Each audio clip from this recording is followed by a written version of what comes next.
Welcome to Leave It on the Court. My name is Corey Randall. My name is Mustafa.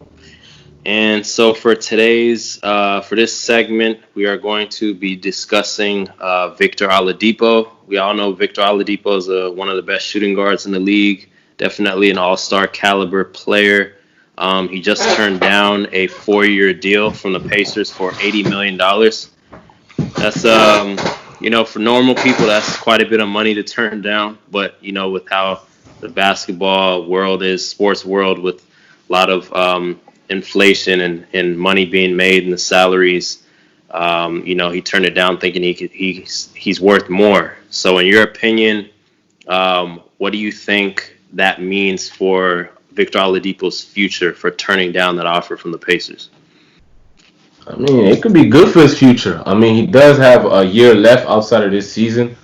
This season is it's a toying cost. It can be canceled. It could be postponed. So we're still trying to figure that out. However, there's a lot of teams monitoring him because that's a good pickup for a lot of guys. It's a two-way player, could score, pretty athletic. You're getting a valuable asset, with Victor Oladipo. I don't know if he'll be your best player on a championship team, but if you already have that, if you already established something like that, or looking to establish that kind of player, he could definitely be a really good 1A guy. Um, yeah, I think he's worth more than what they gave. Actually, gave him less money than his current contract, which is worth 4 years, 84 mil. That one was 4 years, 80 mil. So I guess he didn't buy it on. It's a very critical contract for him because you could basically say before the injury he was in his prime. Right. He turns 28 Monday. He's not getting any younger. So he feels like this is the time for him to really cash out. Does he want to be with the Pacers? I'm pretty sure he does. But there are some other destinations that will best fit him. Um, I get it from Indiana's perspective. I don't know how you feel, but from an Indiana perspective, if they give him a max, they're basically gonna be in the luxury tax. Mm. I'm gonna have to pay that, and you ask yourself like, all right, between him, Demontis, you got who's their point guard for the Pacers? They got Holiday. Malcolm Brogdon. You know, And they got Brogdon, yeah. Malcolm Brogdon, and you got the center, Miles Turner. Miles Turner. Is that worth it? Is that gonna bring you a championship? You're in the luxury tax. It's gonna make it very hard to bring any other talent on your team. So it's like you kind of gotta weigh the options. All right. So how do you weigh in Victor Oladipo's future as far as him turning down the contract? Should he stay with the Pacers? Are the Pacers justified in that contract that they gave him? How do you feel? Well, I think when a player comes off like a serious and kind of gruesome injury, teams get wary, they get scared, they don't want to give you the supermax or the most that you can get just because they don't want to end up throwing all that money and guaranteeing somebody a certain considerable amount of money that end up not being the same player, being worse than they were before.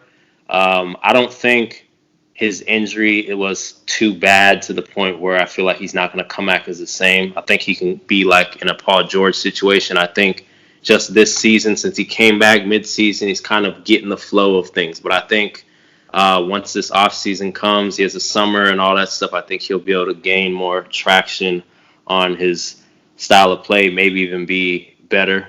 Who knows?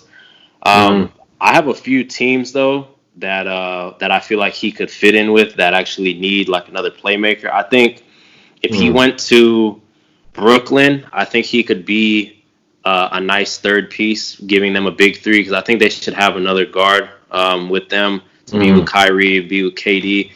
I think Atlanta definitely needs another like a real playmaking shooting guard that's very versatile.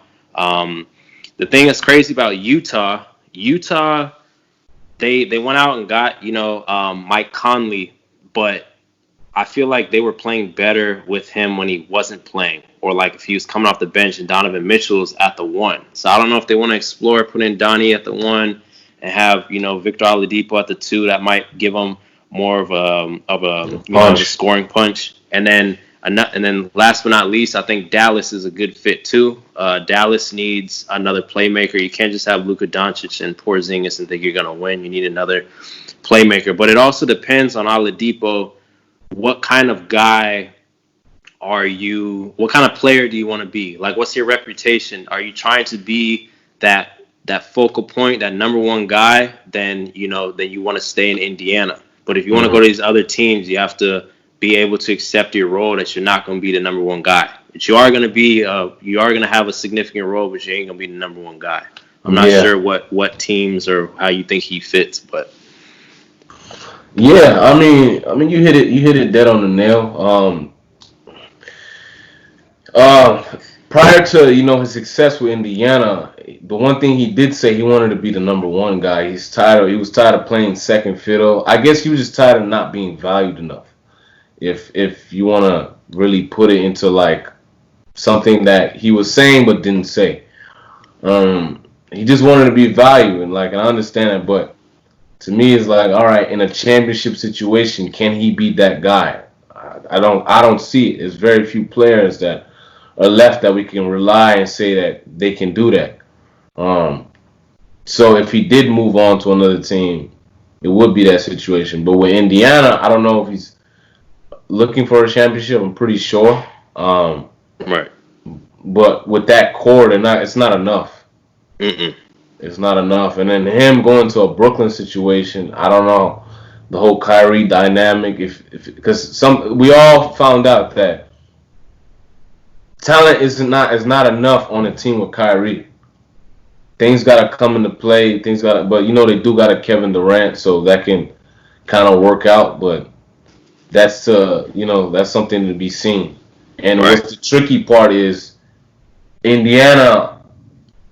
Let's say they wanted to make a trade for him this year, they're gonna get scraps for him because the fact that he has a year left. This is the next year would be his tryout year. They don't have to really give up much, because he's gonna be a free agent the next year.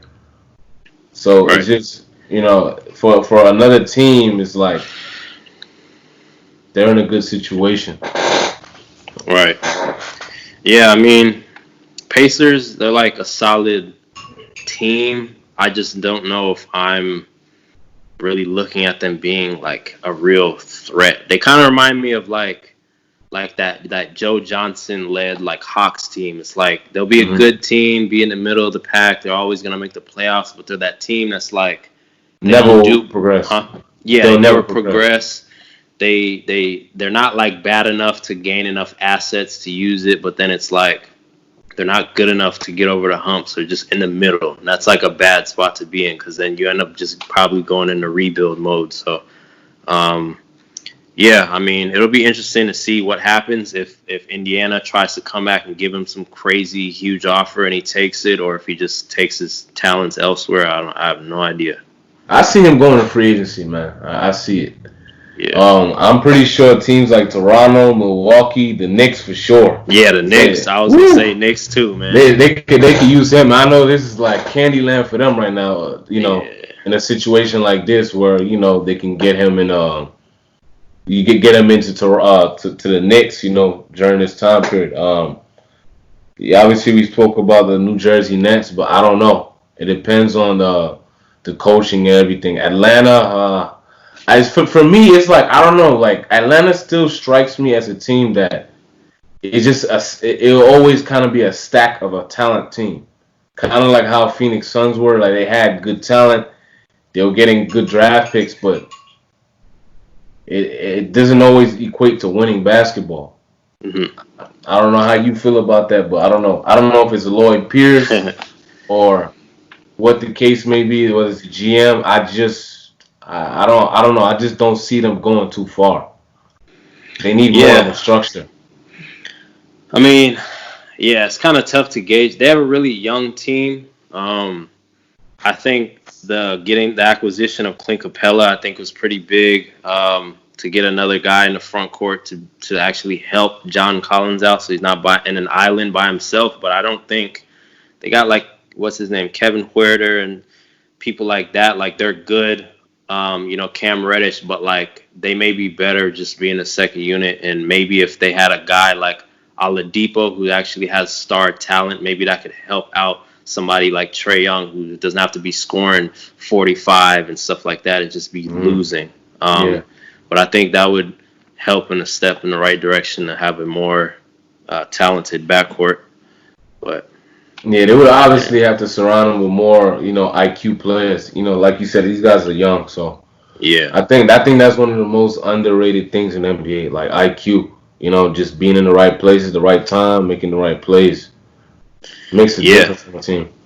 And I think, like you said, the Knicks, that was the team I had forgotten to mention. Like, if he wants to be in the same situation as Indiana, being like more of that number one option, if he goes to the Knicks, he for sure would be number one option right now. So, I mean, and he'd be on the big stage. So maybe, who knows? Maybe James Dolan will be willing to offer him that amount. But who knows? Trust me, they got that money, but we'll see. We'll see what happens, man. I think even if they get him, they would need to surround him with talent anyways. A team, they got young guys like a R.J. Barrett, Mitchell Robinson, but they have a desperate need for a point guard, and they need a upgrade as far as talent goes. So we'll see how that pans out. Definitely. Well, thank you guys for tuning in today. Like, subscribe, and definitely don't forget to click that notification button so then every time we post a video, you get a notification. You guys have a good one. Take care. Deuces.